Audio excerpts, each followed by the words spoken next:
Seorang lelaki berusia 24 tahun sedang berada di kereta api bersama dengan ayahnya.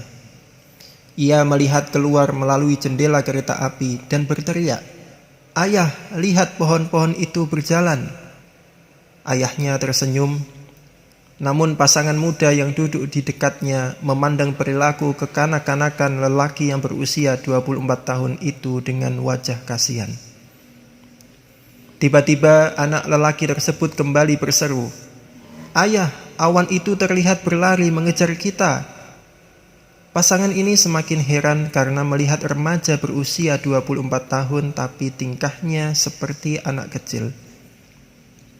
Mereka tidak bisa menahan rasa risih mereka dan berkata kepada ayah lelaki tersebut, "Mengapa Anda tidak membawa anak Anda ke dokter ahli jiwa?"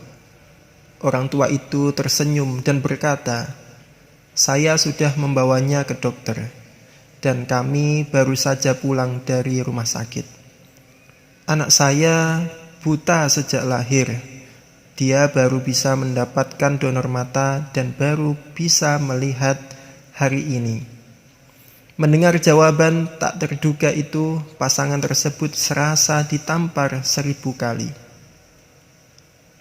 Pelajaran yang bisa kita ambil dari kisah ini adalah bahwa setiap orang di dunia ini memiliki sebuah cerita tersendiri.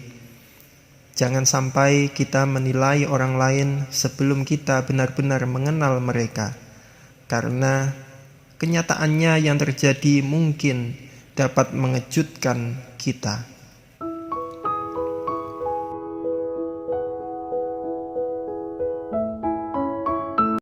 Pada suatu hari, seorang laki-laki memasuki sebuah rumah makan dan duduk di meja. Lalu seorang pelayan datang dan menaruh segelas air di depannya. Laki-laki itu bertanya, "Berapa harga untuk satu porsi sate?" 50.000 Pak, jawab si pelayan. Laki-laki itu menarik tangannya keluar dari sakunya dan menghitung sejumlah uang di dalamnya. "Kalau satu porsi bakso berapa?" Laki-laki itu bertanya lagi. Sementara beberapa orang sekarang menunggu pelayan tersebut di meja lain, dan pelayan mulai sedikit tidak sabar. 35.000, kata pelayan tersebut dengan kasar.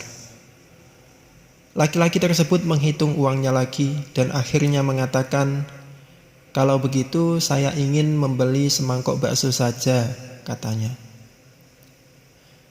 Pelayan itu pergi sejenak dan kembali membawakan bakso pesanan laki-laki tersebut, meletakkan tagihan di atas meja dan berjalan pergi meninggalkan laki-laki itu. Setelah laki-laki tersebut selesai memakan baksonya, ia membayarnya di kasir dan pulang. Ketika si pelayan datang kembali untuk membersihkan meja, ia mulai mengelap meja dan kemudian menelan ludah karena apa yang dia lihat. Di meja tersebut ditempatkan rapi di samping mangkok kosong uang senilai 15.000, tip untuk si pelayan dari laki-laki yang tadi dia anggap menyebalkan. Jadi hikmah yang dapat kita ambil dari cerita ini adalah jangan menganggap remeh atau memandang rendah orang lain, karena bisa jadi orang tersebut punya niat baik yang justru akan membantu kita, baik ketika kita mengalami sebuah kesulitan ataupun tidak.